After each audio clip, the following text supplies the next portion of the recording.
pipe or two. Bring the drink on you. Bring the drink on you. Bring the drink on you. Bring the drink on you. Eat it up. We triple and cups. I'm with the one up. Blowing every till they buzz. I'm making it in that mind. I'm into that intimate stuff.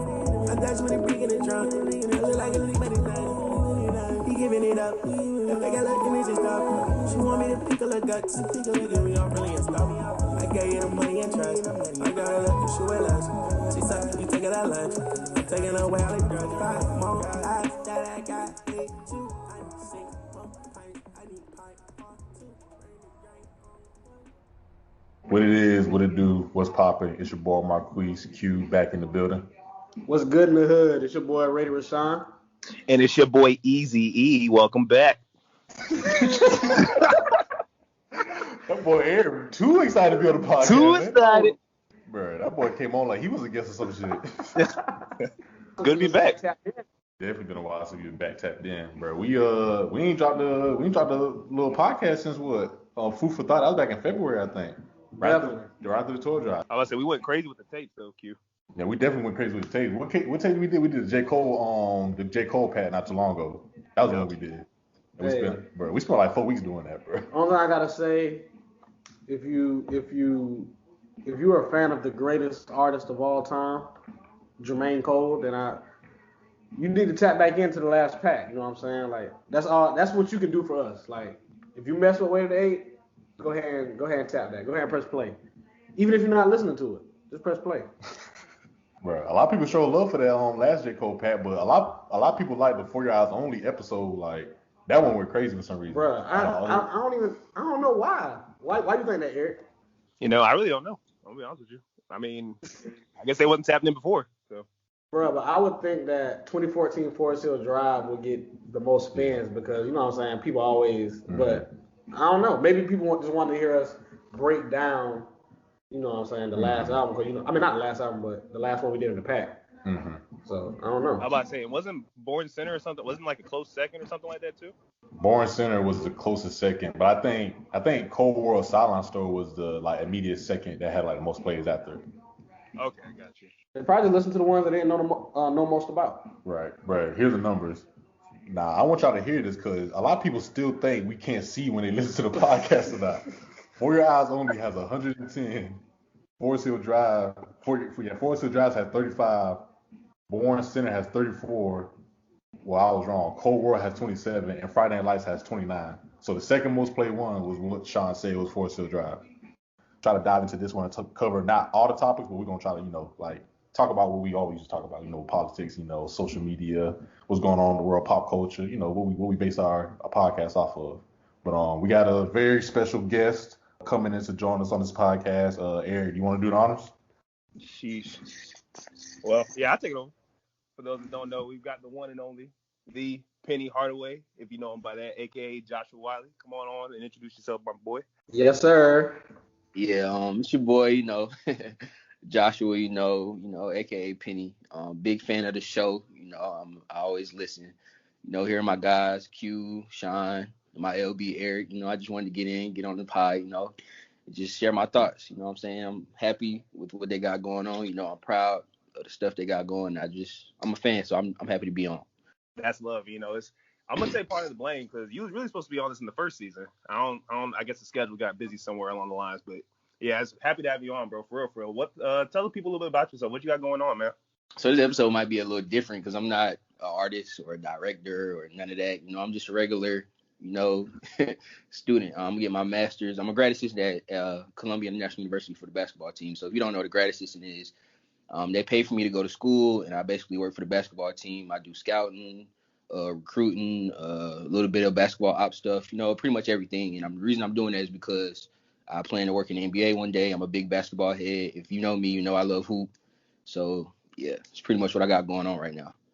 Bro, that's honest as that man gave us whole elevator pitches now.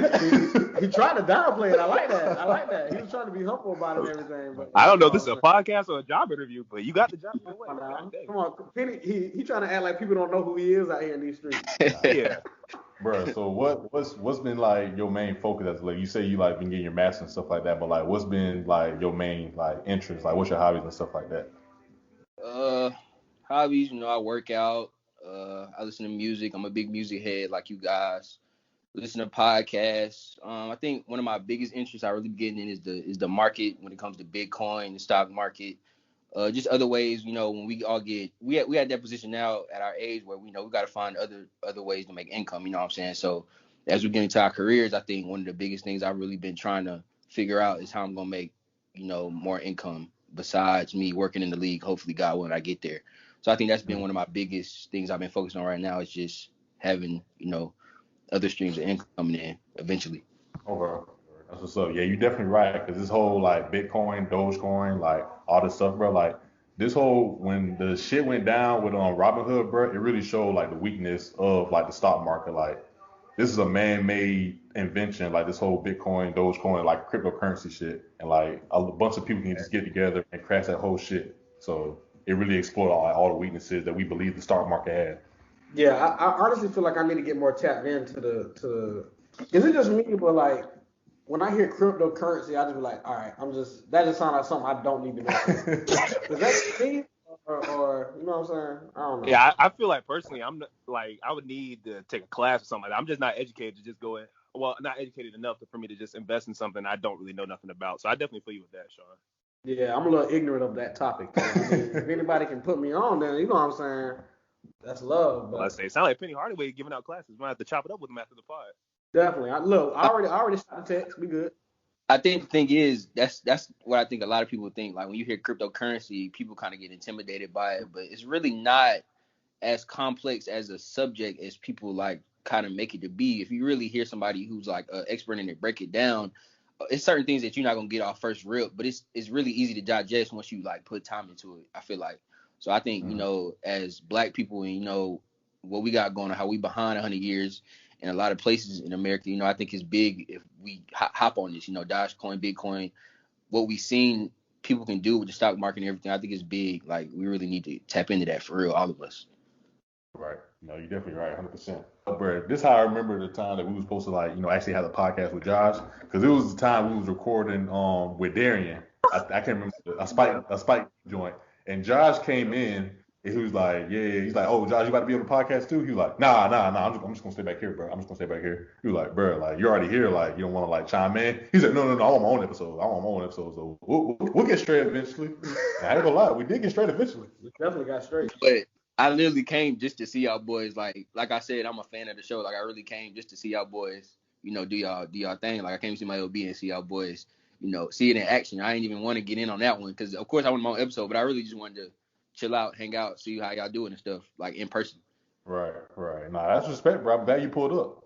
No, Captain, that's love. And you talk about podcasting a lot, Josh. You have yet to mention your little ventures. You want to talk about that a little bit, or that's too much information? Oh shit. Go ahead and plug it. Shameless plug. I do have my own podcast called Mark My Words Podcast. It started in July. Dropped my first episode with Seventh Woods. I did 6 episodes in the first season. It went really well. You know what I'm saying? It's pretty similar to Weighted at 8. It's just in a basketball sense. I'm trying to carve out a way to talk about SC talent just in a basketball sense.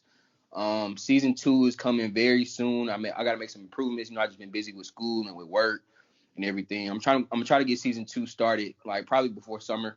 But I got some big names. I got some real big SC names that I'm not going to drop it on here yet. You know what I'm saying? I'm not going to drop it. No free lunch. Don't drop it. No free lunch. I done had some good names in the first season, but second season is going to go crazy. I promise y'all that. I got a few professionals. Might have a couple NBA guys. I'm not going to speak too much on it. But yeah, hopefully we should do a Weighted at 8, Mark My Words episode. And y'all come in and just talk straight hoops. You know what I'm saying? We can make that shape. You know what I'm saying? It's nothing. Hey, go ahead and put us down there. Okay. So kind of diving into like the whole premise of your podcast, Mark My Word, you say it's like centered around SC hoops. What actually got you interested in like playing basketball? Like where's your passion for basketball? Not just the sport, but like knowing the game, but like knowledge and like, going on to get your master's and, the job you're working right in the recruiting. Like what inspired like the whole hoop, dream? I think that's where I got the name Penny, why I'm so big on Penny. That's my favorite player of all time. I remember watching him play in the early 2000s. This wasn't even like vintage Penny. It was like older, like after injury, 2001 Phoenix Suns Penny. And I just remember watching him and just seeing his game. And I don't know, I just got inspired. And of course, Kobe, seeing young Kobe and everything, R.I.P., rest in heaven to him and Gigi and everybody else who died in the accident. But just seeing them at an early age just really made me fall in love with the game. And then as I got older, of course, I played growing up and everything. But I think as I stopped playing really is when I fell in love with it even more, because I really started understanding it more. Like I really started understanding really how to play basketball, how you're supposed to play basketball, how to scout, tendencies of players and teams, and really just understanding the game like deep. So I think as I stopped playing, as I got older and I really started watching it from afar, that's when I really wanted to do this, as a career. Right. That's dope. Bruh, what actually got you into like starting a podcast? Because a lot of people be trying to like, you know what I'm saying? Like a lot of people like kind of fray away from podcasts because it's just like. So they say they scared, is what you're saying? I mean, I'm not, you know what I'm saying? Look, read between the lines, whatever y'all want to do. Look, I'm just saying, like, with podcasting, we know historically that. Not historically. Historically. Podcasting is about, probably 20, 15 years old, you know what I'm saying? Yeah, fairly new. Yeah, but you know what I'm saying? Like, what actually got you to, like, want to do a podcast? Because with podcasts, I don't know if anybody else knows this, well, to our listeners, it's actually hard to do a podcast because you got to be more consistent. It's not like a YouTube video that you can just get one on to go viral, and then, like... It's not a vlog. Yeah, so, like, with podcasts, you got to be more consistent. What actually made you want to, like, choose the podcasting route? I think what made me choose podcasting is just the fact that I watched so many podcasts. Like I literally watch probably consistently 6 to 7 to 8 podcasts weekly. You know what I'm saying? From the Joe Budden podcast to I Am Athlete to JJ Redick podcast to it's a House of Highlights podcast with dudes who talk about basketball called Through the Wire. I literally watch podcasts so much. I was like, I really feel like I can do this. And I just realized there wasn't really a platform, like I said, similar to y'all. It's not like SC, we got so much talent in the state, and it's not that many platforms really highlighting the talent. You know what I'm saying? So I was just like, how we coming in hoop with Zion, Ja, Seventh, PJ, all these hoopers, Russ, who I've had on the pod. Like, it's too much talent not to highlight that. So I wanted to, do my due diligence and really, highlight the talent that we got, just like y'all doing, just in the basketball sense. That's fine. We're really one and the same, honestly. Definitely. Really one and the same. That's crazy. So, like, what got you, well, I already asked this, and I want to, like, you to split out, like, what you got going on for season 2, but what do you see this podcast, like, going in the future? Like, I'm sure you, like, want to get, like you said, bigger name artists, like, Zion, Ja, and then you say you got some, potential NBA players coming to talk, on the podcast, but, like, where do you see, like, this, like, growing? Do you see it being on the level of, like, those other podcasts you mentioned, or, like, do you just want this to be like a South Carolina thing? I've been blessed to, like, have a lot of support early on, and people have already, like, with their connections, been able to put me in contact with athletes who aren't SC athletes. So eventually it's going to get bigger than South Carolina, hopefully, God willing. I also had, like, a couple football players reach out to me and want to get on it.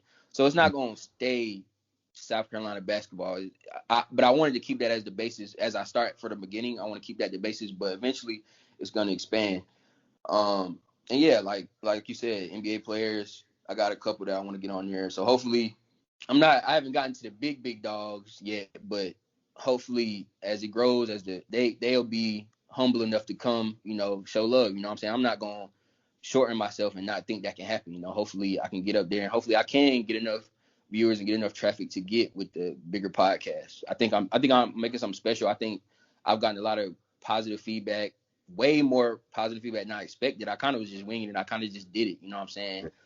And it worked out. You know what I'm saying? And I got people asking me when it's coming back, and I got a lot of big plans for it. So hopefully it can work out, and hopefully I can get the big names and it can get as big as I see it getting. But even if it doesn't, you know what I'm saying? I ain't doing it for that. I'm doing it because I love basketball and I love hoop and I love South Carolina. You know what I'm saying? So that's really the biggest thing about it. It's crazy, bro, because I remember when you we used to talk back in Charleston about you starting this up or whatever. And you just stayed real patient. Like, you really could have started this a long time ago. So, just seeing all the hard work really pay off, it's inspiring. Like, when I saw you at Seven Woods on the first episode, I was like, you just came out the bat swinging. So, I wouldn't be surprised to see this take off, just to be honest. Yeah, Eric, if y'all don't know Eric, my LB, been knowing him for years. So, like, Eric I've been talking to him about this from the beginning, since the idea was infant. Like, he's known about it and how it's gonna be. So yeah, he's really seen the journey. And like you said, I've been real patient just because I ain't want to rush it. You know what I'm saying? That's why I'm not rushing season 2. Like I said, you really got to be consistent. That's why I applaud y'all. You know how consistent y'all been and how y'all got the channel going. Y'all got the Wave the 8 Instagram page, like how y'all post everything. Like y'all been real consistent, even though y'all got a team and it's just me. But like I'm not gonna rush it. You know what I'm saying? I got a vision for my podcast, and hopefully I can get it to how I want it to be. So far, I've done that, and hopefully I can just keep going with it. Yeah, no doubt, bro. Yeah, the way you going, the way you talking, bro. Like I don't see like I don't see any reason for you not to reach to the points that you're trying to like get to and beyond that. So, bro, It's just a matter of when at this point. yeah, iron sharp as iron, bro. At the end of the day. Facts, I appreciate that. Oh yeah, no doubt, no doubt. But going into that whole NBA, this is like an open question to everybody, but like how's everybody feeling about the NBA season so far? Good, bad, I mean, takeaways? other than that lame ass dunk contest last night, I mean, other than that, everything was straight. You know what I'm saying? Bruh, Y'all think All-Star Weekend was lame? hell yes. I wouldn't say lame. I think it was pretty entertaining. I think the All-Star game was very entertaining. I think the past 2 years of the All-Star game has been like more entertaining than recent history of the All-Star game specifically. Listen, I agree. I'm just talking about dunk contest. I don't know about dunk contest. They had all rookies in dunk contest, right? Nah, the guy that won it, he wasn't rookie. He was Anthony second Simmons. For a year, minute, something like that. but he not really. Listen. He's been in the league for a minute, yeah. Look, I'm always like, you know what I'm saying? I'm gonna support, especially the young niggas that's actually doing something. You know what I'm saying? So I ain't gonna never hate on them, but I'm just saying like, dunk contest could have been a little bit better. We could have had, you know what I'm saying? Bro, I think the creativity aspect has left the dunk contest. Now it's just a matter of like who can jump the highest or who can jump the farthest. It's not about being creative and like doing something that's gonna like shock the crowd. That's just how I feel. I bet James are creative. What do you think, Benny? I think the reason why we don't see a lot of the big names in the dunk contest no more is because the judges judge so hard. Like, I feel like it was a lot of dunks last night that was pretty good. That was better. That was 50s. Like, I feel like Cash's first dunk was a 50. Yeah. And he got and Ja had quoted it was like, this is why I'm not doing a dunk contest because like they be judging terribly. Like, you got to really look. He jumped off the same leg he put it through. Like, That's hard to do. You know what I mean?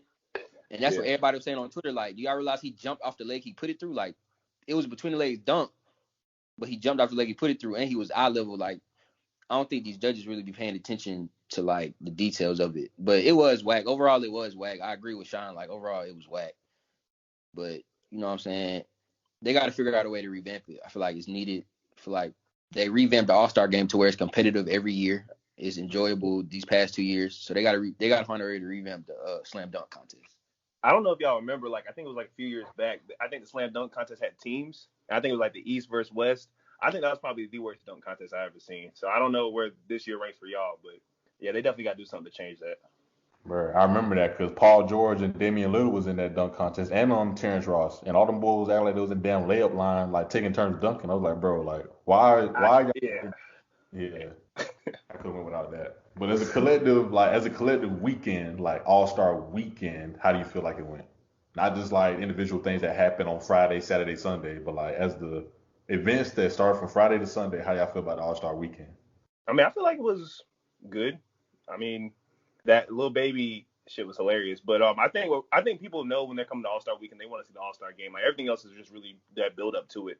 So I think as far as the build up for it, I wasn't really upset or anything like that. I feel like just given the times that we're in, for them to be able to kind of pull stuff off like this, like, I mean, I appreciate it. It definitely wasn't anything crazy, but like they're trying to bring the normalcy back, so I appreciate it.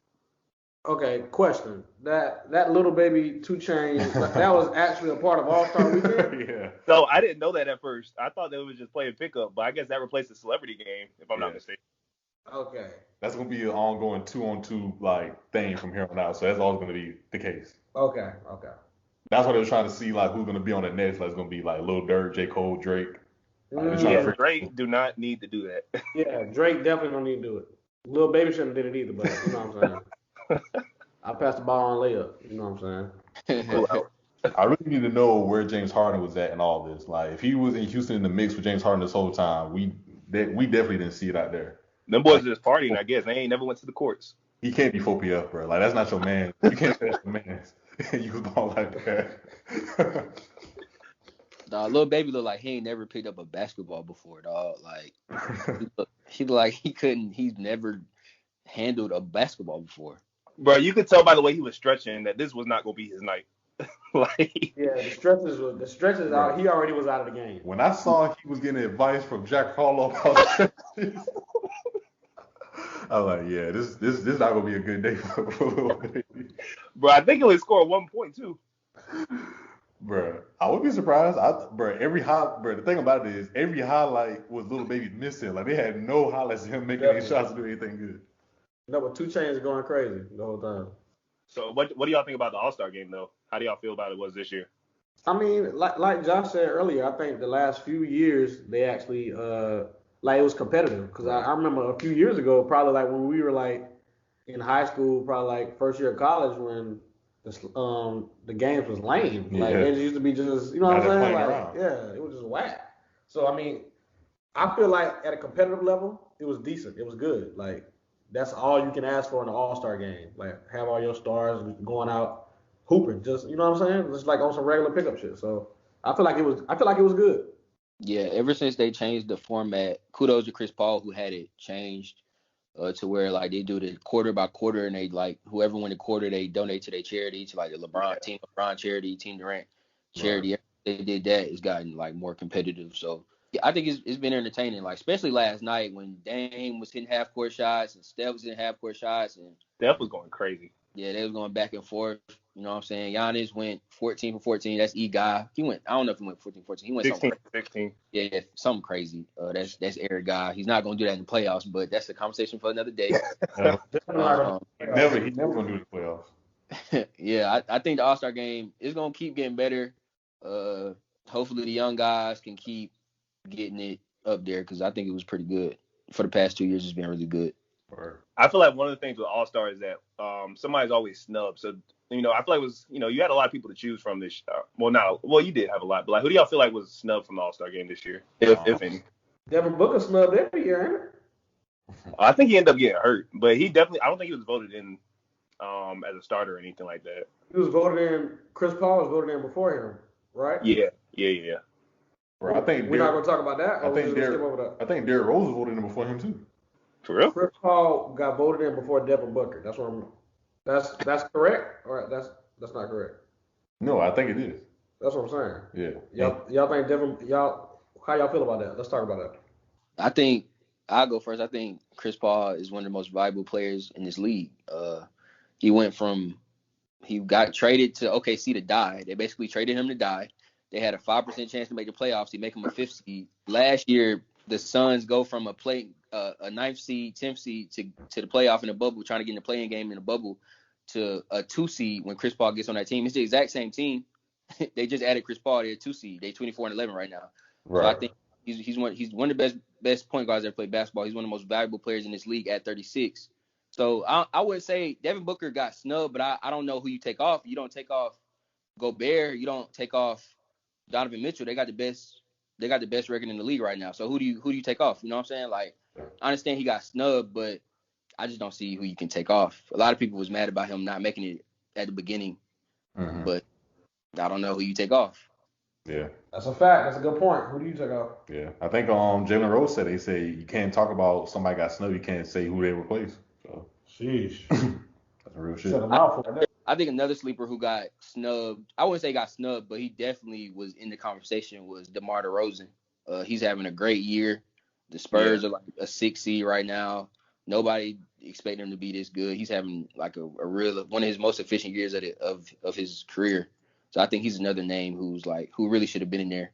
A lot of people mad Mike Conley got picked over him to replace Devin Booker when Devin Booker got hurt or whatever reason he didn't play. A lot of people thought it should have been DeMar DeRozan over Mike Conley, but I'm happy for Mike Conley because he's been snubbed for his whole career. This is his first All-Star, so I'm happy he got one. Mike Conley was hooping out there. No, he definitely was.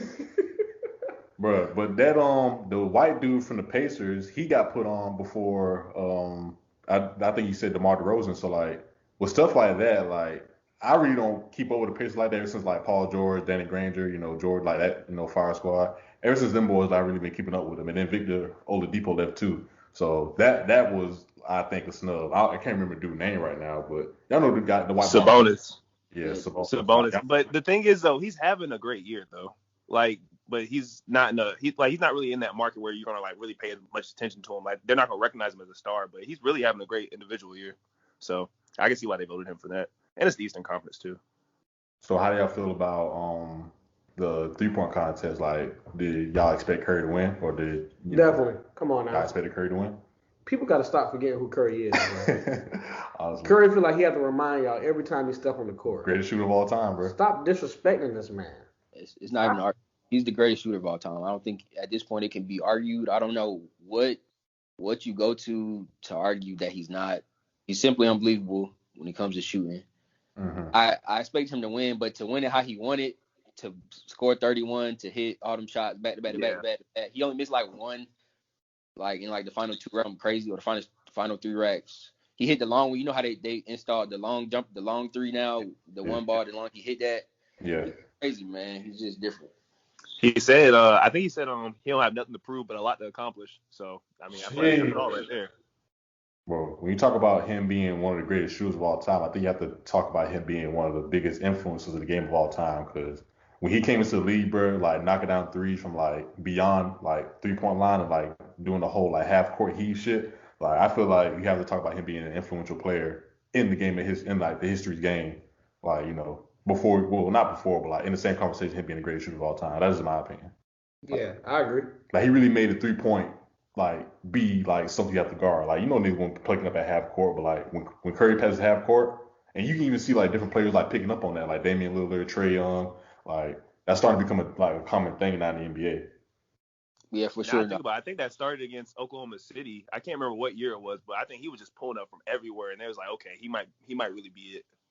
Yeah, for sure. I think it's undeniable the impact he's had on the game. I think that's gonna help his legacy overall too. When a lot of people be debating me now, like, is he top? Where do we put him at right now before he retired with the rings and whatever? Is he top 20 right now? Is he top 15 right now? But I know, like you said, Keith, like that, kids wasn't trying to shoot 3-4 feet behind the 3-point line before Steph got in the league. It's just people wasn't doing that. Kids wasn't doing that. It was seen as a bad shot, and he's normalized it. Definitely. We went from when we was little, we had we were throwing the ball of paper in the trash can. We were screaming Kobe, not the young niggas screaming Curry. Yeah. Like that's just the reality of the situation. Like we can't deny his greatness. That's just what it is. For sure. So going from the All-Star weekend, and we don't have to stay on the NBA for long. I had to wrap it up because we've been talking about the NBA for like at least 20 minutes. But how do y'all feel? How do y'all feel about the officiating of the NBA so far this season? Like, do you think like the referees are like doing their job, or like do you think the calls are being called the right way? Because I've been noticing a lot more techs and flagrants and like just over the board stuff like ejections and whatnot this season than I feel like I have in any other season. I feel like the NBA is trying to prevent them from like officiating or letting the game go like how it was in the 90s. Like, it was just real physical back then. So I feel like ever since then, they've really been kind of overdoing it sometimes. Like, I think I saw JJ Redick got a tech for spinning the ball at the referee. And it's just like crazy stuff like that. Or I think Donovan Mitchell got thrown out the game. And it's just, I personally am not a fan of how they're calling it right now. It's almost looking as bad as the replacement refs that 1 year in the NFL. Mm-hmm.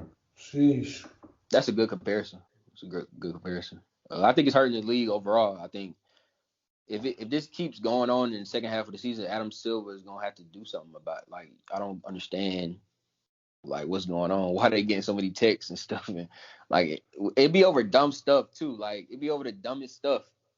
Like, you gotta let these guys play. They professionals. You gotta let them show emotion, brother. Basketball is an emotional game. It's a game of runs. You know what I'm saying? You gonna get emotional in the game. You gotta let them express themselves, bro. It's the NBA, especially in this.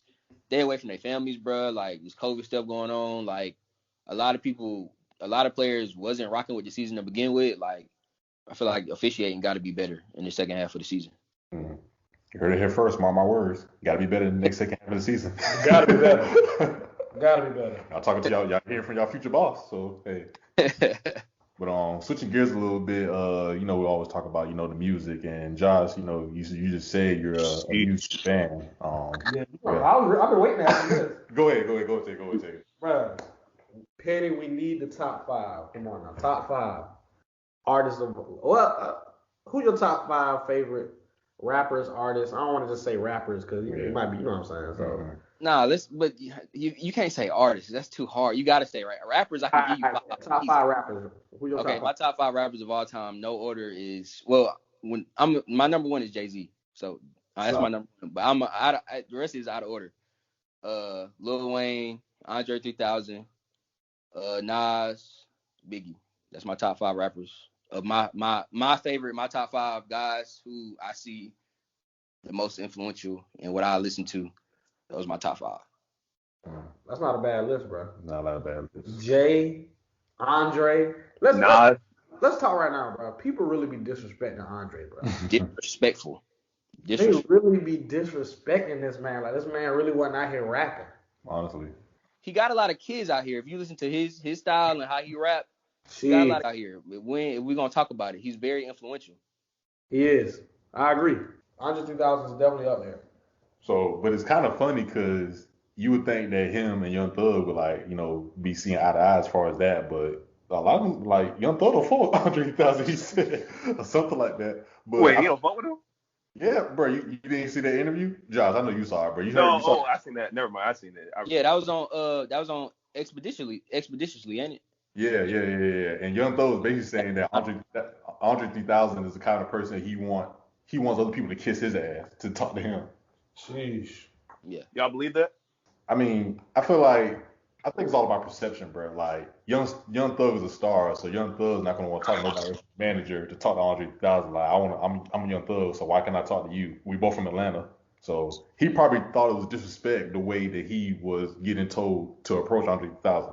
I think it's all about perception. Yeah, I think Andre is just somebody. Period. It's hard to get in touch with him. Like, he's not an artist anymore. He don't really be rapping no more. He don't really give out verses. You know what I'm saying? So I feel like even Big Boy done talked about how him, like, they don't really be talking like that. You know what I'm saying? Or they talk, but it's not like how you would think somebody who been in a group, been one of the best rap groups of all time, you know, would talk. So I feel like Thug just took it as disrespect. You know what I'm saying? He a real Atlanta hood. You know what I'm saying? Zone 6 nigga. So I feel like he took it as disrespect, but I think that's just how Andre is, bro. Like, he a bigger person than rap. Like, you can't just put him in a box of hip hop. You know what I'm saying? I don't know if y'all seen it, but Andre was talking with Rick Rubin. It's crazy. He got a little show. It's called Broken Record. No S, just Broken Record. But basically, Andre was just talking about how he just doesn't really feel like the motivation to write music or anything like that anymore. And it's crazy somebody like him would say that with his lyrical and storytelling ability and all. Like, he has everything it takes to be like if he were to constantly like put out music or at least just put out an individual project, like, there's no doubt it would be like talked about, like Billboard and all that kind of stuff. But it sounds like he just really lost the love for it. Just going off of what I saw. So. Yeah, that was a great interview. I watched the interview as well. He basically talked about, like, throughout his career, like, this not just with him retiring. He said throughout his career he went through, like, having writer's block. Like, and you think, how can one of the most lyrical rappers of all time have writer's block? He was like, it was certain times in his career with Outkast he didn't want to rap. You know what I'm saying? But he just did. That's some real shit. Sometimes, bro, you just sometimes you're not gonna be able to rap for. I feel like rapping is not one of them jobs that you're just gonna do for 20 years. Like, that's just, you know what I'm saying? You can, but more like a moment in your life type of thing. Yeah, it's like a stepping stone if you think about it. Like, you look at somebody like Jay-Z, you see his rise, and I think he just sold. Correct me if I'm wrong. What's it called? Ace of Spades? Is that what the drink was called? I think he sold that for, like, I don't even know how much, but it's really a stepping stone for people that have bigger ideas than just the present moment. Bro, they say Jay-Z already made $200 million in 2021 right so far. Made, like, profit off of. And then he also gave the owners a title when they it was like 16 of them, like Rihanna, J. Cole, Usher, some other people. He gave them like 3%, and apparently that's like worth, I think it was like more than like $9 million or something like that. And that's just crazy because he's always wanted to give back. So. Nah, yeah, for sure. I was talking to my coworkers earlier today, and Tidal is trying to partner with some other, I guess, music platform to make Tidal like the main music platform that artists can make money off of. Because if you look at the other ones, Spotify, Apple Music, and, you know, just the other one. So, but Tidal is pioneering to be like the biggest platform or like the largest platform to give money back to artists. So it's all about, bro. It's all about black-owned businesses, bro. Like, people starting to realize that it's a bigger picture than just a name brands, bro. Like, these brands is like really investing back into artists, and like it's really the quality, not the quantity no more. And I think people are starting to realize that. I think it shows the difference between like somebody that is rapping to get out of their situation and is just rapping to rap. 'Cause I feel like a lot of people once they get in that spotlight, they just get like addicted to it somewhat. Yeah. And they just like they believe all this stuff. There's cameras out every time somebody see them. Like that can fill your head up. Like anybody, just a regular person. You know what I'm saying? Like so, I just feel like sometimes they get stuck in that spotlight and they just forget about the other money moves that they can make and not just be dissing other rappers. Like, you know what I'm saying? Like, that doesn't really sound kind of crazy. That's the only job where niggas is just dissing each other. And, you know what I'm saying? Like, it's like, all right, like, come on, man. Niggas be weird. For real. So, I don't know about y'all, but like the month in February, you know, it's been pretty crazy. You know, we got to address Bobby Shmurda, you know, finally got home. Like, that's what I was just about to say. This 6 didn't switch. Come on now. The hat came down. No cap. Come on now. Big body. You know he had to touch back down. Yeah, but I really hope his first encounter being on the outside world wasn't with those white women. Like, I really hope that was a Photoshop image or... Bro, did y'all see the really hell. Meme and stuff talking about so Bobby Shmurda got his first test. So he got his first test from the devil. We're like, what? Like, what is going on, bro? Niggas be talking about anything, bro. That is hilarious. But on a serious note, how do I feel like Bobby Shmurda, someone being in prison? You know, I mean, I'm not gonna say 6 years ain't long because I ain't never spent no time in jail, so I can't tell another man how long 6 years is. But how do I feel like, you know, being away for that long on vacation, how he'll integrate back into society? Bro, if you're going to sit down for 6 years, bro, that's a bid, bro. Yeah. That you went to go sit down for real. 6 years? Like let's be realistic. I ain't gonna say can because you're gonna have to if you ain't got no choice. Like it ain't no can, if and buts about that. I'm just saying, like 6 years, like if somebody say you gotta do 6 years right now, like shit. That's what I'm saying. That'll blow you. So, you know what I'm saying? Look, Bobby Shmurda did it the right way. You know what I'm saying? You got to commend somebody, you know what I'm saying? He didn't do nobody dirty. He did what he was supposed to do in terms of looking out for his brother, especially if y'all know y'all in a situation. If y'all know y'all was in the streets, then stay to that code. And don't be like 6'9" and try to switch up because of different situations. But we ain't going to talk about that. Yeah, I feel like first, I just hope like I hope his team don't rush him to do anything. Like y'all said, 6 years is long time to be away from society, especially now, like with the internet age and social media. Like, I just hope he takes time to really be with his family, like be with his niggas, like get integrated back in society the correct way. That's why I'm glad, like, to see him not, like, you know, the video that went viral with him, like, not drinking and shit, even though people was writing think pieces on Twitter about why he wasn't drinking or whatever, but it wasn't that deep. He was like, he wasn't trying to go back on whatever. It wasn't as deep as people trying to make it seem. But and like Sean just said, like he really need to be glorified for what he did with all the how easy it is for people to clout chase and do stuff for clicks and stuff. He really took a bid for his homeboy. You know, he took more years for his homeboy so his homeboy could be good. You know, that's honorable, and we should like really everybody should be showing him love the way motherfuckers be showing 6ix9ine love and like. And he a snitch, you know what I'm saying? Everybody should be showing Bobby love for doing the right thing, you know what I'm saying? He should have hella followers. His followers should go up. When he drop music, it should go crazy, you know what I'm saying? Because he did the right thing, and that need to be glorified in this fast-paced, flash-of-the-pan world that we live in 2021. That's real shit. But I think most of his songs, not most of them, I think the hot songs like Hot Nigga, was it Computers, just like some of the songs that he's like widely known by that people know, like Bobby Shmurda made that song. I think some of them like went platinum, gold by like RIAA records or like the association that like credits like records and whatnot. So he's getting his due diligence, but like I said, I just don't know like what's gonna be the next Bobby Shmurda song. You know what I mean? Bro, I honestly don't feel like he even have to. I don't think he has to drop it. Like, I feel Bobby is not about to be a rapper. You know, I mean, he gonna be Bobby Shmurda. Yeah. But I feel like I don't know if rapping is like what he's focused on right now. I really just see him. You know what I'm saying? Like he can be put in positions that you got to think about it. A lot of the young niggas that was running around when GS9 was popping is grown now. Like Pop Smoke, Fabio Foreign, like, you know what I'm saying? Them niggas is really running this shit now. You know what I'm saying? So like he really could RP the Woo. You know what I'm saying? He really could be put in a position where he making boss moves, not just, oh, I got to get back in the studio and start rapping because my fans want to hear me make music. Like, no, he don't got to do that. You know what I'm saying? Like, so many people like, where's the first day out track? I'm like, there's so many people on the internet that don't understand like real life, bro. Like, they don't understand jail. Like, they don't like they just be like, I don't get people. Like, I really don't. That just don't understand. You can tell there's some people that they never had nobody in their family that was locked up or something like that. Cause the first thing you gonna say when he come out and say, "Where's the first day out track?" Yeah. Like what? Bro, I don't know if y'all remember seeing it or not, but I think Quavo had picked him up from the airport. I think when he was in prison, he was just learning a whole bunch about real estate. Like he was already had his mind made up what he was gonna do as soon as he got out. So I think Josh, you said something earlier about him just getting acclimated back into society. I feel like for him to kind of pick up some sort of knowledge, pick up some sort of trade. For what he can do whenever he gets out, I feel like he's gonna be set. I feel like he's gonna be an icon, and like y'all say, he really don't have to really drop no more music. Like he can, but like he's kind of like people gonna remember him, and he's gonna get taken care of. That's how I view it, and that's how it should be at least. Yeah, I was gonna hit on that point, the quote about him talking about real estate. I don't think I was gonna hit on that before you beat me to it. I don't think people realize like jail changed you, bro. Like prison changes you, bro. Like you get time to think, bro. You get time to read.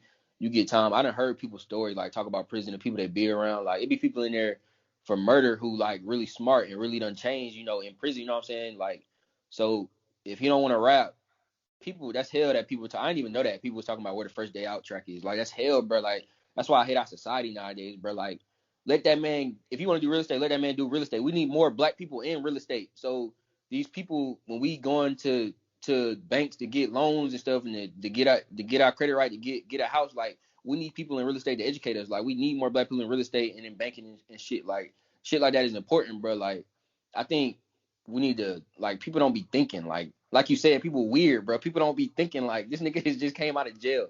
Rapping probably the last thing on his mind. For real. Yeah.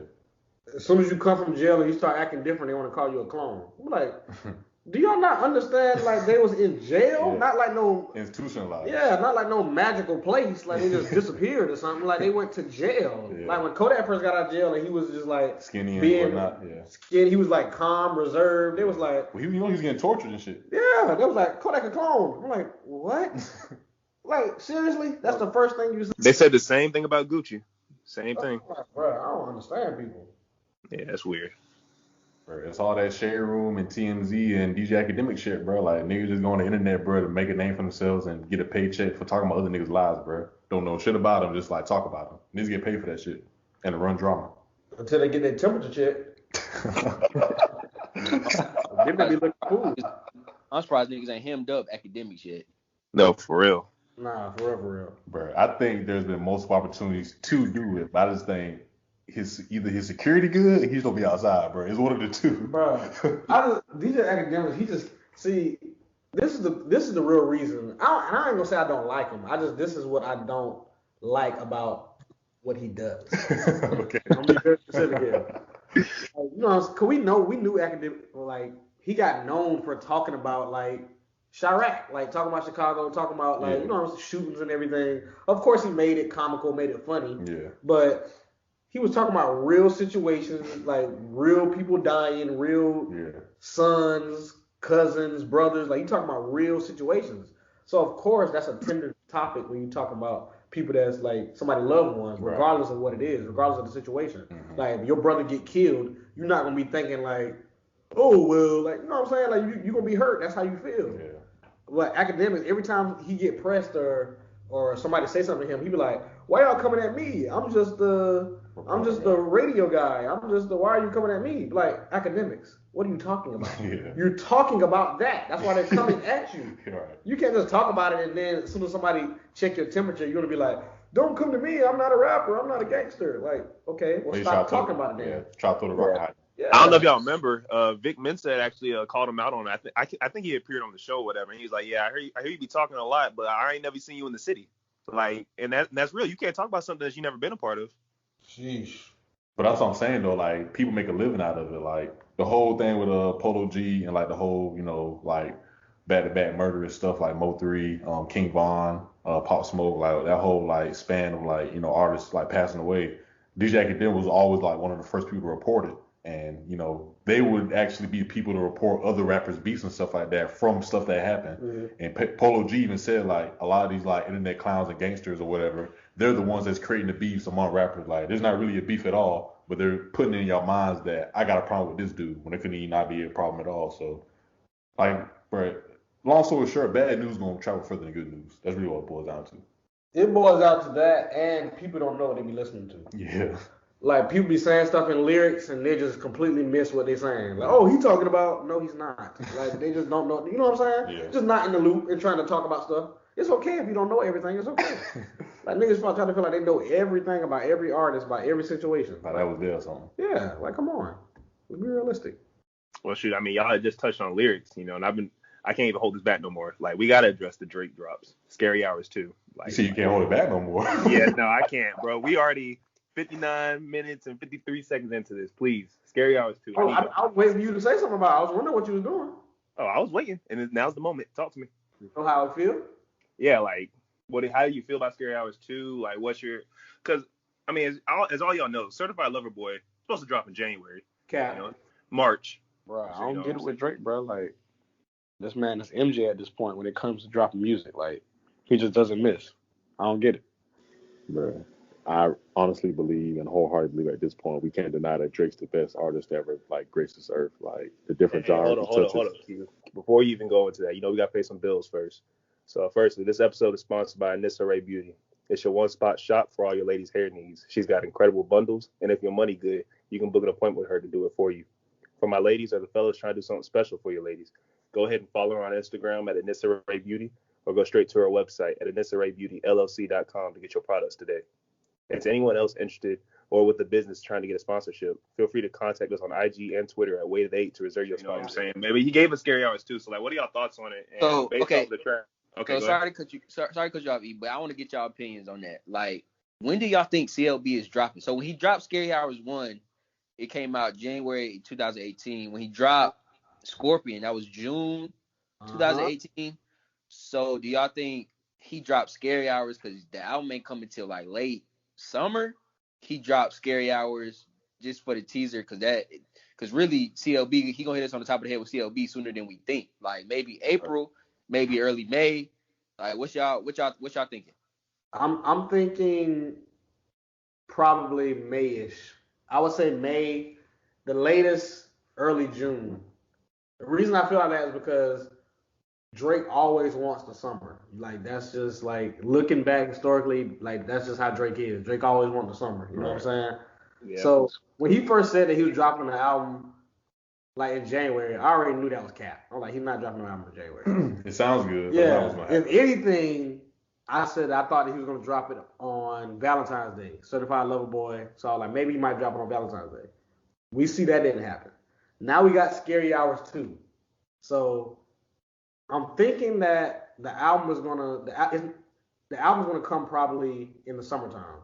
Because if it was gonna come a little bit earlier, what would be the reason to drop Scary Hours 2? You know what I'm saying? So I feel like he dropped it just to hold people off. You know what I'm saying? But I do feel that he had a message for Scary Hours 2. Just like in Scary Hours 1, like Drake is very calculated. So everything he's doing is for a reason. So you know what I'm saying? We might not know what it is right now, but I feel like Drake always wanted the summer, bro. So I feel like summertime we're gonna get a project. You really broke that down just now, bro. Good shit. What you think? When you think it coming?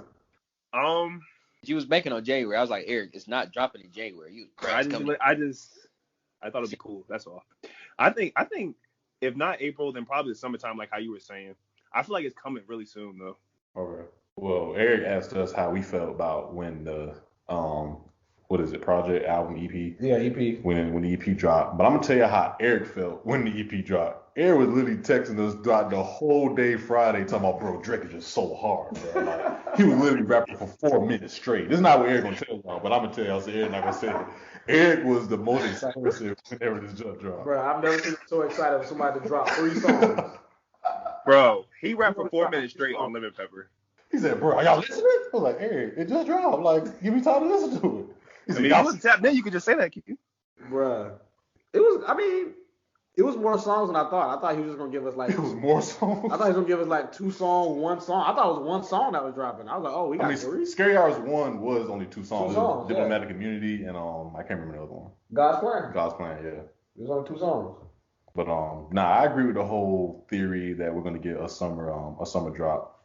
So honestly, I think the whole premise of the album, or the EP, Scary Hours 2, like he's almost like he's going back into that dark mode and whatnot that we know that he can get into.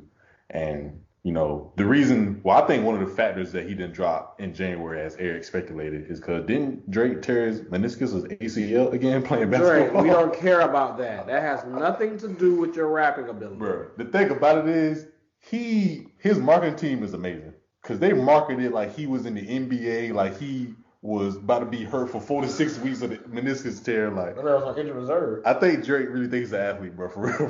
He do. He really do. Bro. Oh. What's y'all favorite songs off the EP? What do you think is the best song? It got to be Lemon Pepper, right? Is it even debatable? Why is it Lemon Pepper? Why does it have to be Lemon Pepper? Because Ross on? I mean, exactly. For one, Ross and Drake don't miss. They don't. One, I think that automatically gives it replay value because they don't miss. When you hear a Ross and Drake record, like you know what you're gonna get. You're gonna get a great record. I don't know. Like in the interview, I know y'all seen it. When he did a Rap Radar interview, he said his favorite records is when he gives those sporadic thoughts. Though he rapping, he get those sporadic thoughts, and it all seems like it's like different places, but it all comes back to one thing. You know what I'm saying? It all comes back. It all coincides with each other. And that's exactly what he did on Lemon Pepper. And the shit was stream of conscious. Bro, he rapped for 4 minutes straight. That shit crazy. That shit was amazing, bro. That's the best song on the EP? It's for me, it's either that or What's Next. I've been playing both of those every day. So yeah, the Lil Baby song, it was straight, but I feel like it was nothing I haven't heard before. But I think here's the thing with that though. I think it plays in the marketing because Lil Baby, he's arguably, on top right now. He's the hottest right now, so it makes sense for him to have him on there. Yeah, and I feel like he's not gonna put that on the album, but Drake knows he's just got to get Lil Baby on at some point. So I'm glad he just got him on this, and the Scary Hours too, because I feel like he knew he had to get him on a project. So this is what I'm thinking. I think that Drake is going to have Lil Baby on the album. The reason I think that is because I feel like Drake is somewhat of a culture vulture. You know what I'm saying? I feel like he understands Lil Baby is the hottest right now. So he was like, all right, I'm about to go ahead and put his song on the little EP. But let's be honest. That song could have been harder. Yeah. You know what I'm saying? Mm-hmm. So either they have a harder song and it's going on the project, or that's the song. I don't think none of these songs will be in the project, though. No. That's not what I'm saying. I'm saying that I think Lil Baby and Drake have another song. Oh, okay. I just don't feel because I feel like he has to have Lil Baby on the project. Like I just feel like that's what Drake is going to do. I feel like Drake is going to have Lil Baby on the project. Right now, he know Lil Baby hot right now. Mm-hmm. You know what I'm saying? Like I feel like he's just going to have him on the project. But now that he put him on the little Scary Hours 2, I'm thinking like, well, maybe he not going to have him on the project. Maybe he's just like, let me go ahead and get it out of the way. That's what I'm thinking. I don't think Baby gonna be on the album because one, he said CLB is gonna be more concise than obviously it's not gonna be a double album, but he said it's gonna be like pretty concise. He gonna keep it to like 15-ish type. And he said and I think we know like from like seeing Drake's how Drake do his albums, like he brings up a lot of people. Like he puts people on that we don't know about. You know what I'm saying? Right. So I feel like if the album is going to be concise, and he hasn't dropped the album in damn near 3 years, I feel like we're going to get a lot of artists, or it's not going to be that many features, but the features we're going to get is going to be artists we may not know about, may not be household names, because he's known for doing that. He did that with Sanfa. He did that with Giveon, Georgia. Yep. Like, he known for doing that. So I feel like just for that, I feel like that's why I'm more with you, Sean, on the point of saying he put him on the EP just to get that Baby and Drake feature out the way. He put Ross on it just to get that Drake and Ross bar up track out the way for the EP, because he know on the album that's not what it's gonna be. Jeez, that's solid. And a lot of people will say, I think I might have heard DJ Academic say this, but Drake needs a Lil Baby record or something like that. And I feel like at this point in the game, people are really just trying to find a way to nitpick at Drake. So like, let's say Certified Lover Boy is his best album of all time. They're gonna be like, oh, it was great because Lil Baby was on here. And I feel like Drake really doesn't want to mess with that. So I feel like that might have been part of the reason why he was on Scary Hours too. But back to what you were saying, Sean, about are we gonna get another record from them? I did see that I think Baby and Dirk is supposed to drop something soon. So I wouldn't be surprised if that record ends up on that project or a project later on for Lil Baby. That's what I heard. Right, yeah. I heard he's supposed to drop like 3 new projects. He's supposed to drop like another like concise album with just him on it. Then I heard about this one. He also supposed to drop Lamborghini Boys, where everybody that's on the track got Lamborghinis. Yeah, he's confirmed that's like last May, ain't it? Yeah, facts, something like that. Y'all think right now Baby bigger than Dirt right now?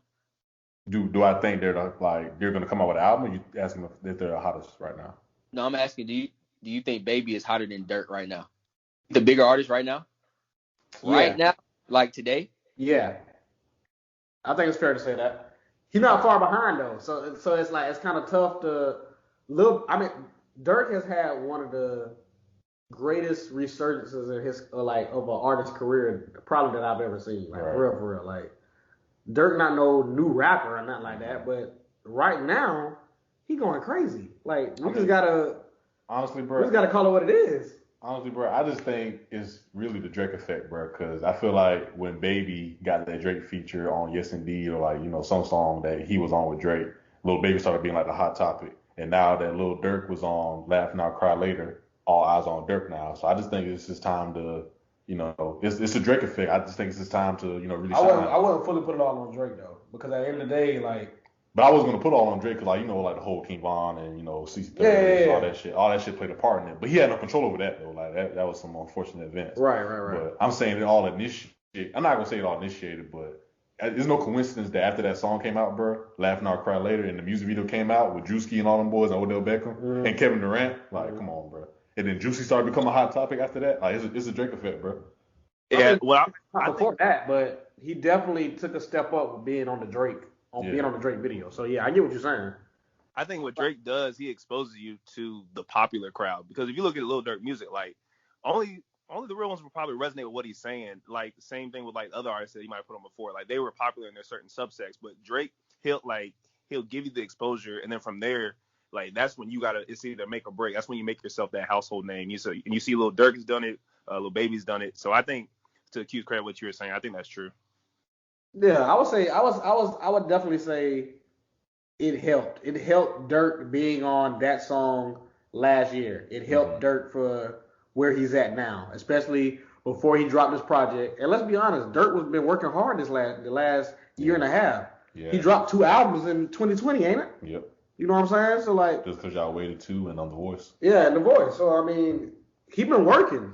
So I feel like it's a lot that play into it, but I feel like it's a lot for him to even get on that Drake song. Like Drake could have put anybody on that song. We don't speculate why we think Dirk is on that song, but being realistic, I mean, Lil Durk forgot the lyrics to his verse, and now we all just be singing it.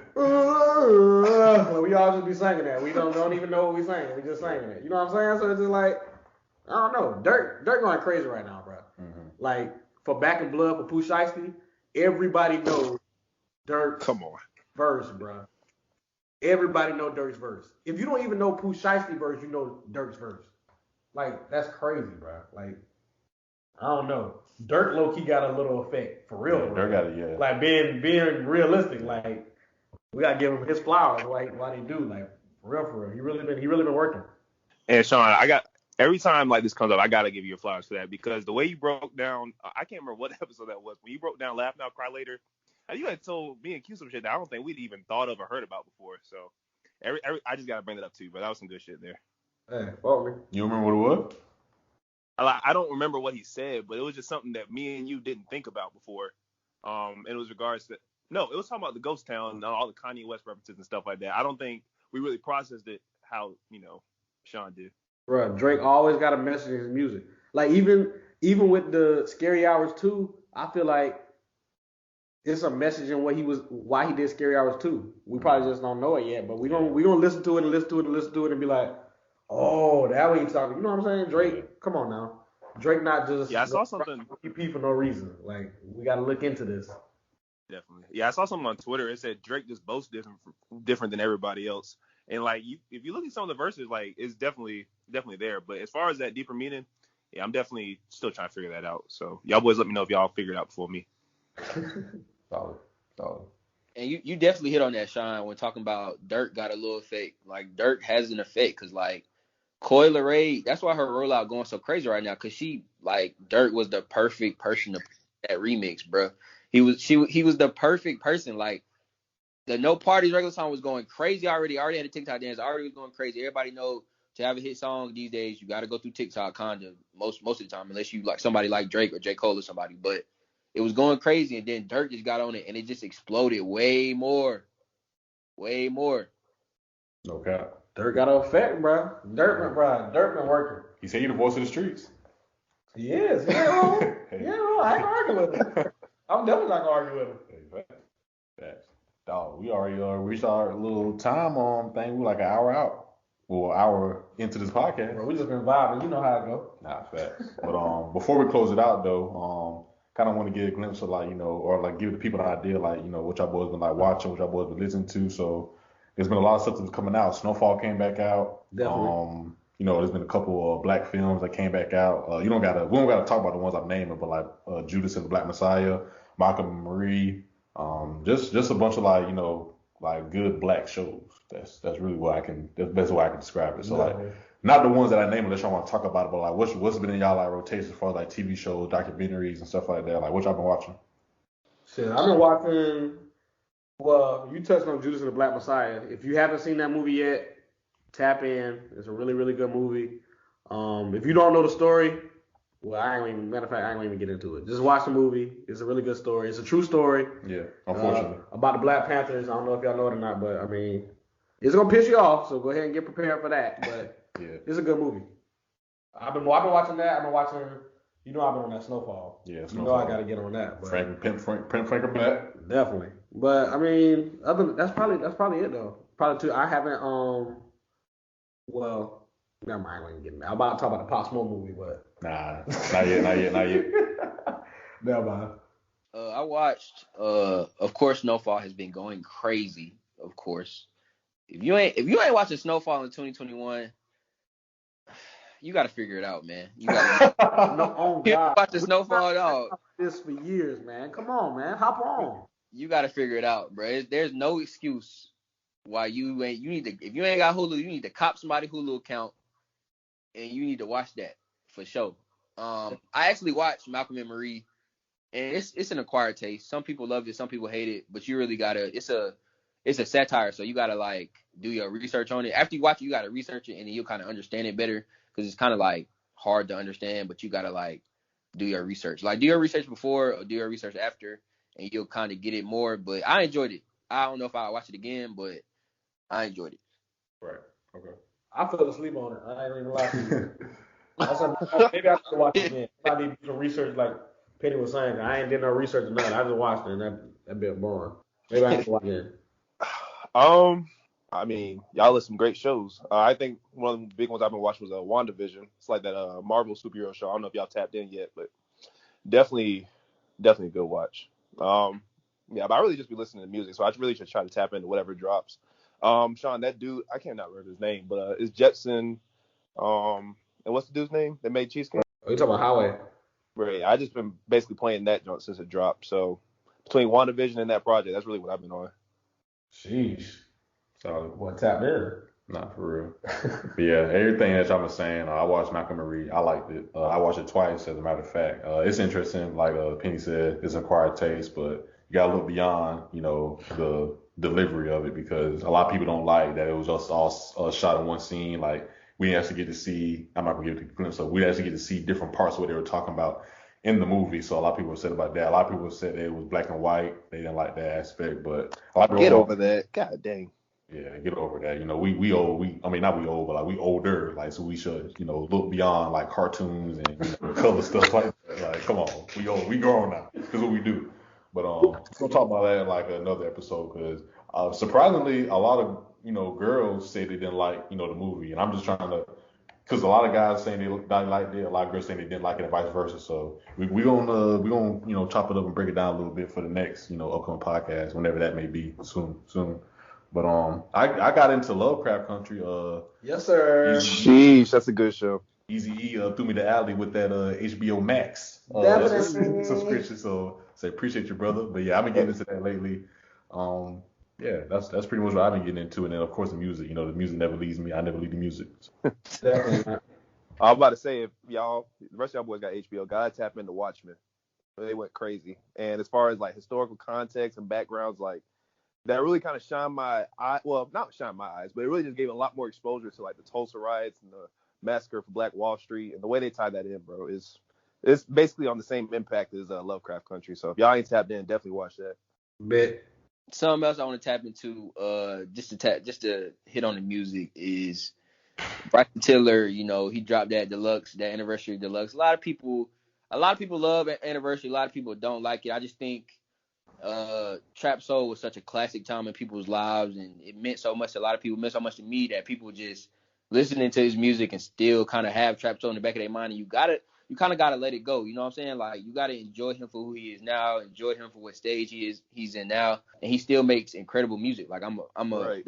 that's a hill I'm ready to die on. Like, I'm a big B Tiller fan. If you know me, you know that. The anniversary deluxe is going crazy. The sequencing on the anniversary album overall is crazy. The visuals. The Bro, videos? Oh my God. Bro, what was that one? What was that one he just dropped? What was that song? Tom's Clock. No, Hold on. I'm about to look it up real quick. He said clock. Hold on, I'm about to look it up real quick. Like Clockwork. That's what it's Come called. on now. I Like knew Clockwork. it was something like that. I just feel like a lot of people have been sleeping on my boy Penn Griffey, and he's still one of them. He's still one of the best in his R&B shit, and he deserves his respect. You know what I'm saying? So I wanted to put that out there on this platform. You know what I'm saying? Bro, we have to really tap into, is the music good or not? That's really what it comes down to, bro. Is the music good or not? Not if it's better than the last album, because too many we get on that topic too much. Yeah. Is it good or not? Yeah, that's just what we gotta put it at. Stop comparing it to the previous work and look at it as a new body of work. Yeah. It's at different points. Like, if you were still talking about the stuff in 2015, then there would be a problem. Yeah, right? So, like, come on now. Like, this man. I mean, you stagnant. You got to grow. Yeah, I'm pretty sure he's still not trying to get his baby mama back. If he's still trying to get it back, then she not meant to be happy at this point. I'm telling you. Wow. God, dog. You might need to leave her alone. Nah, facts. Nah, there's definitely been, a plethora of music going out. OTF, Lil Durk, Crew or whatever, they dropped the album. Like we already said, Drake dropped Scary Hours 2. There's been some other shit that's been dropping too. That I'm not gonna speak about, but there's been a plethora of music. So like, all the good content is out here: movies, TV shows, films, podcasts. The NBA still going on. It's really just been a way for us to get re-engaged into, I feel like, the society, because I feel like the outdoors about to open back up sooner than we think. Being realistic. What y'all boys think about going outside? Because y'all boys be outside pretty frequently from what social media be saying. Sheesh. So it seems like y'all boys already getting integrated to being outside. Oh, Q. You snitching right now? Sheesh. That boy is going federal right now. What the heck? But nah, I'm gonna give my perspective on it, cause like, okay, so if we're gonna be honest, the country never really shut down. If we're gonna be honest, this year we've been in the pandemic. That's why we're still in the same predicament that we're in. But my take on it is like, every day I gotta go to work. I'm risking my health. I don't know what y'all professions is. I don't know if y'all gotta go, if y'all in class or whoever in class. There's people who gotta go to school, like who gotta go to class, and they're risking their health. So like, who are we to say risk your health when you getting a check, and risk your health when you're doing this, but you can't be outside? You know what I'm saying? We not, until the country fully shuts down and people fully, and they pay us enough to really shut down, like these other countries getting paid. And if you risking your health going to work and going to class and doing everyday life because this country ain't taking care of us, you can't get mad when people going outside having fun. Right. You know what I'm saying? Especially when people haven't gotten contacted with the virus. Maybe that's irresponsible for me to say, but I'm just keeping it hot. I'm just keeping it honest, and we got to be honest. You know what I'm saying? Like young people who got strong immune systems, who not worried about no virus, but they're gonna be outside, especially if this country is making us be outside. Mm-hmm. And that's just my take on it. Right. It's getting too close to the summer for, people tired of sitting in the house, but people tired of like doing the whole virtual shit. Like people want to go back outside and, weather warm back up, sundress season, open toe shoes, all that. So And for that reason, that is Drake is dropping an album for the summer. Yeah. You think the first summer we open Drake not gonna have it? Come on now. Thanks, bro. Y'all are busters if you think Drake going out like that. This will go in history, bro. Literally, this will go in history. Definitely. Come on now. It got to be summer. Drake, come on now. He's taking over the summer. You know how he do. Sheesh. Well, I mean, I guess to answer your initial question, Q, I think it's crazy that all these expectations are put in front of us, like what we're supposed to do. But I think the main problem that I'm having with all this is that the government really hasn't taken the measures to really take care of us. Like they just approved. Well, they didn't really approve. It's still technically a bill, but I think it passed through one of the places in Congress. You know what I'm saying? But like people, like it's homeless people outside of Charlotte. You know what I'm saying? They have nowhere to go. And if anything, they're exposed to the virus like every day. And it's just like I don't feel like we've taken fast enough steps to really take care of ourselves or individuals in the country. So I mean, I can see why people want to still go out and have fun because you've not really tried to show us or give us like any sort of like resources to really take care of ourselves. So of course we're gonna go out here and do what we got to do, you know what I'm saying, and continue to live until you guys provide us with the safe measures to get around. Facts. You said a mouthful, bro. You and Penny and Sean. All right, boys. They just passed another round of stimulus checks, which our boys gonna do about that stimulus check that's gonna pass around. When it hit my account, then I can answer your question. That's all I got to say. Yeah, I can't even. I mean, my birthday coming up in a month, so you know what I'm saying. That stimmy might get evaporated real quick. Oh shit. Jeez. Real quick, but you know what I'm saying. Or I might be responsible. Ain't no telling. Like Sean said, you gotta hit my account first, cause hey, they be playing, man. Bro, people giving Joe so much hell, bro. Ever since he got elected. Bro, I'm not gonna lie. He keep posting on Twitter him just walking through the hallways of the White House, and I just be like, all right, bro, like you been here for like a couple months now. Like, what's up? Hey, y'all been seeing a meme of like, y'all remember when they had the first one and Kamala was like, we did it, Joe, and they got the meme of her on the phone from that video, and they talking about something. Hey, they know we not doing shit, Joe. They asking for their money, Joe. Them shits be having me weak as fuck. Bro, I don't understand, bro. Did people think Joe Biden was Jesus or something? Like, when Joe Biden got elected, everything was going to go back to normal? Bro, I don't know what people be thinking, bro. Bro, I think people just thought, like, he was the answer because Trump was just, so bad. But, like, at the end of the day, you got to see it for what it really is. And I feel like people were deceived, and that they really did that to themselves. The problem goes back to our education system. Yeah. Fact. Seriously.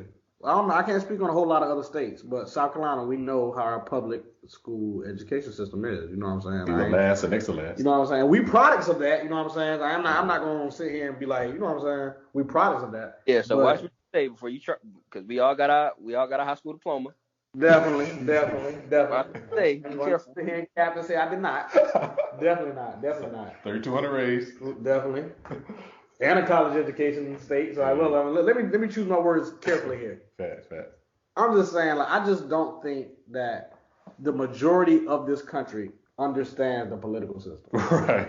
Like, they just don't. But whose fault is that though? Is political system's fault or is our fault? It's not. It's our fault. Yeah. Okay. Because we're not educated enough on it. Right. That's just how I feel. You know what I'm saying? I don't know. I just feel like, people just don't be, I don't know. People don't understand Congress. People don't know. Yeah.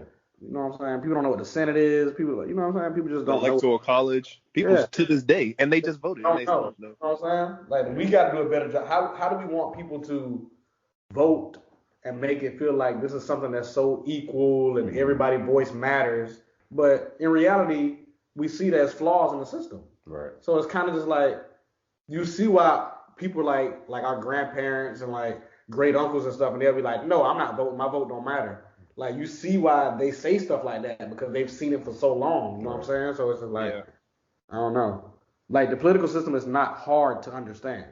It's not. Like, but I don't know. I just feel like sometimes people just don't know. So when people don't know, it's easy to sell them dreams. Right. It's easy to, you're going to get this, you're going to get this, free education. Like, it's easy to say that when people don't understand how it actually works. Right. I don't know if you guys have looked into it yet, but Barack Obama, he just dropped his recent book, and he was talking about like the struggles he had just trying to get the basic things that he wanted through Congress. Like he realized that he was really just a face, and the Democrat Party, they kind of just used him. And as he was trying to get stuff going in Congress, like he realized like it's really a game. Like you really just gotta know how to play it. Definitely. Well, during that time though, Obama never had complete control. I think the House was still Right. controlled by Republicans, and the Senate was controlled by Republicans too. The only thing he had was the presidency. So, Just a figurehead. That's it. honestly. But yeah, I knew people who didn't know much about the political system when they thought impeachment meant that Trump was going to jail. Like, oh yeah, Trump got impeached, he going to jail. Bro, y'all don't know how hard that was. That conversation I had with my granddad, bro. Like cause he was just like, yeah, he gonna be impeached. He like, he gonna be out by Monday. I was like, no. I was like, impeachment is just the charges brought. You know what I'm saying? He was like, no. He was like, I just watched on CNN where they said he was getting impeached. I was like, no. I was like, never mind.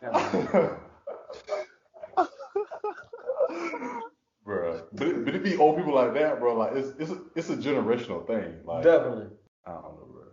Yeah, make sure y'all still staying safe, even though the opening doors is like opening outside is slowly happening. But a lot of people come back from Atlanta from All-Star weekend, so make sure you wear your mask. Bro, did y'all see the people putting up GoFundMe's because they got stuck in Atlanta? How are people getting stuck in Atlanta? That's my question. How are they getting stuck there? Can somebody answer me that? Bro, apparently, like when people park their vehicles on the street, their tires were getting confiscated while they were away from their vehicles. So they literally, it's not that they don't want to, they just can't get back for real. Bro, I seen one dude, he put on his GoFundMe, I only came to All-Star Week with $400, and then like basically shit went left, and like I really just need help to get home to my baby mama and my daughter. Any donation would help. And I'm just like, first of all, you have priorities before you even decide to take this weekend off. Like you just First of all, when I heard baby mama and daughter, you should have been there. When matter of fact, he need to take that part off. He might get some donations. He need to take that part off. Because people are wondering, why did you leave your baby mama and your daughter to go to All-Star Weekend?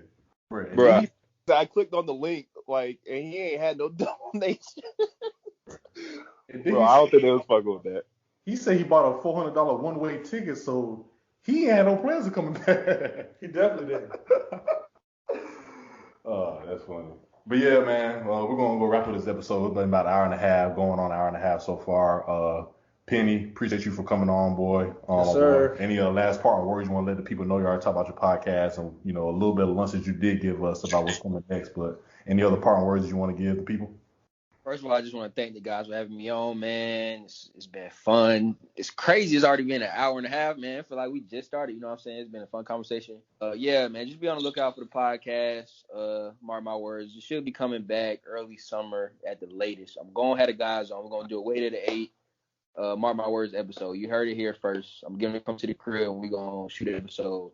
But, yeah, man, I'm just appreciative to be able to get on, man. I'm glad we had a good conversation, man. I can't wait for this episode to come out. Right. Hey, you see, he's trying to drop the same time as Drake, right? He said he's going to come out. I like that. Is that Drake effect, bro? He said, okay, if Drake dropped this week, then that means I could drop mine next week. Definitely. But Hey, listen to the album. Then you listen to the podcast. Listen to the podcast and then listen to the album. Whichever one you want to do first. In that order. My word, you heard it first. Appreciate you for coming again, my boy. Like I said, be on the lookout for more of his content, more of our content as well. Make sure y'all being safe out there.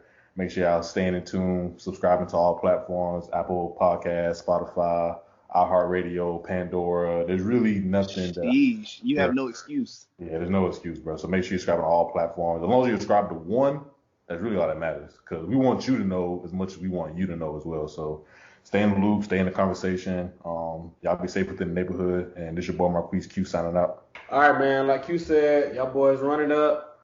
Like, hey, I'm not gonna say this too many more times. Make sure you subscribe to the YouTube channel. You know what I'm saying? Make sure you follow Way to the 8 on all platforms. We got some big things coming. I know that's cliche to say, but we really do got some big things coming for real. So you know what I'm saying? So like, if y'all mess with us for real, like, go ahead and tap in. But other than that, it's your boy Raider Rashawn. Y'all boys holding the road. Yes, sir. And it's your boy Easy. You know, it was a pleasure. Glad we did this. And like I always say, those sorrow may last for a night. Joy may come in the morning. Y'all be easy. Peace.